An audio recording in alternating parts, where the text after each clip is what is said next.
Welcome. In today's video, we're going to learn how to unmute stories you previously muted on Facebook. Maybe you muted someone's stories a while back and now want to catch up on what they've been sharing. No worries, it's super easy and I'll walk you through it step by step. First, grab your phone and open the Facebook app. Once you're in, look at the top right corner of your screen. You'll see three horizontal lines. Those are your menu options. Go ahead and tap on them. Now, scroll down until you find Settings and Privacy. Tap it to expand the menu and then select Settings. This is where all your privacy and account options are located, so it's good to get familiar with this section. Next, under the Audience and Visibility section, tap on the option labeled Stories.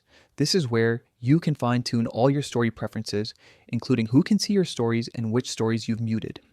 Once you're on the Stories page, scroll down until you find stories you muted. Then tap on View. This will open a list of all the people or pages whose stories you've muted in the past.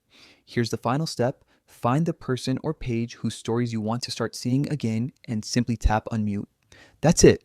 Their stories will now start appearing at the top of your feed again, just like before. Unmuting stories is a great way to reconnect with friends or favorite pages that you might have muted when things got a little too busy. It only takes a few seconds to do, but it helps keep your Facebook experience fresh and personalized. If you found this guide helpful, make sure to hit that like button and subscribe for more quick and easy tech tutorials. Thanks for watching.